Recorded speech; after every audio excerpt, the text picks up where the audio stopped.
Hey there, Facebook. It's Tom Suvansri here, here for another prideful conversation here on a sunny Friday the 13th. It's a lovely day today. It's been an interesting week. Obviously we've had quite a bit of activity in the world. The economy is a little crazy with the markets going a little up and down, and see inflation still at the pretty high levels in the last month, and so still tons of uncertainty. This week, I want to just share a couple thoughts around uh, what I would consider our scarcest resource. I think that you can think about when we think about our financial lives, could be gold, or Bitcoin is only going to be 21 million. Who knows? Maybe the housing inventory is limited these days on a lot of construction. So there's a lot of things happening that are not available. My wife was telling me about awful news around the baby formula. So it just seems like there's not enough resources to go around here. And but in reality, what I would consider our scarcest resource that we all own is our time. And our time is hugely valuable. So I'll definitely make this short today, but it's our scarcest resource. And the unfortunate thing is we don't know how much time we all have. We're all mortal on this earth, but you know our our lifetime clock is constantly ticking, and we're not sure when it's actually going to run out of batteries.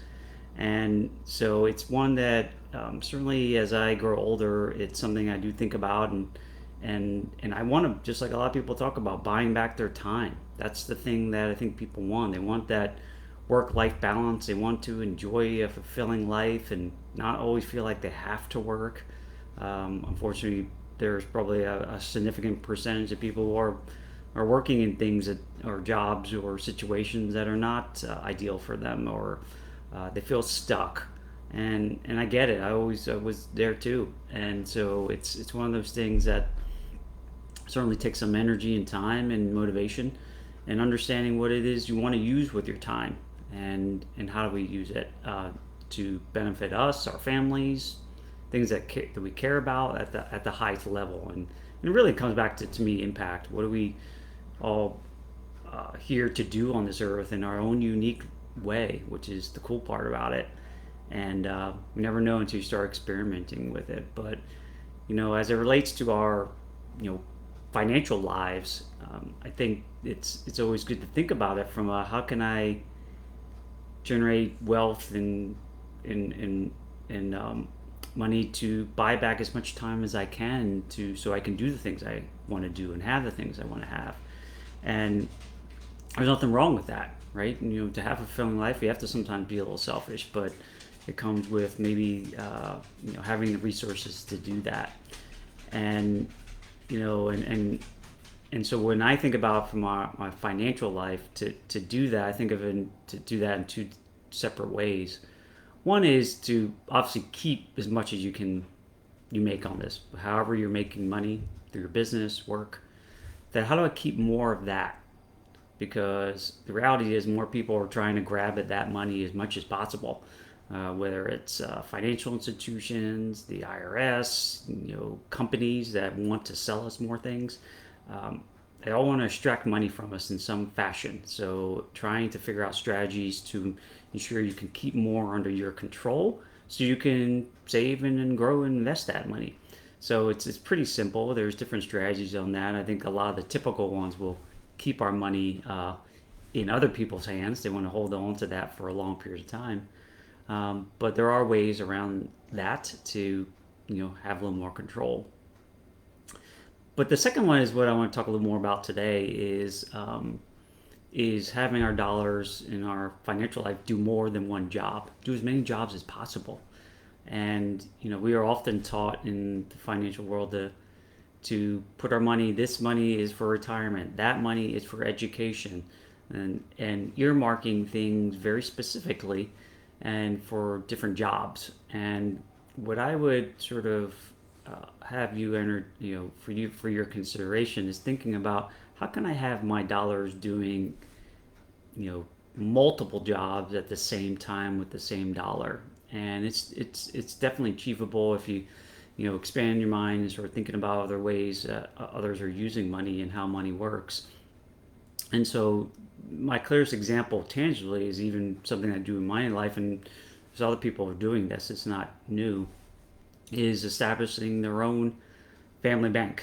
And what I mean by that is leveraging a tool to do a whole bunch of things. One, helps protect my family, my family from death and disability. So there is a protection component to it.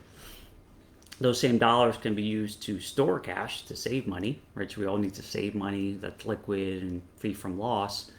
Um, it can provide a financing source to grow wealth, right? We want to grow our wealth too and invest.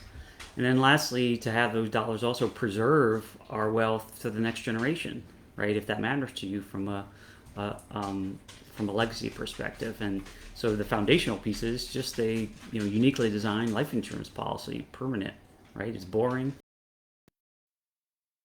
Designed uniquely, it can be hit all of those points in life, from protection to saving to growth to preservation, and using the same dollar. And it's amazing. It's an amazing tool if understood how to use it. But secondarily to that is how I use that, and a lot of people do this, is use it in conjunction with their investments, right? So one investment that also plays a similar role to this and can have a lot of uses and wear a lot of hats is real estate.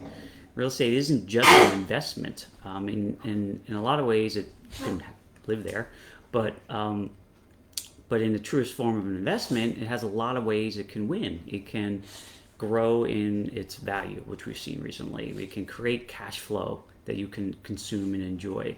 It create tax benefits, right, that people can enjoy as they're building their wealth, and they're great for preserving wealth in the next generation. Can be passed on and used. And so when you couple the two, where you can combine, and this is where it's the fun part, you combine the two, say a family bank and investing in real estate or rental real estate or something like that, you can have $1 doing, I don't know, 7, 8, 10 jobs with $1, and make that money such much more useful to growing your wealth and providing you ultimately with the wealth so you can, live the life you want.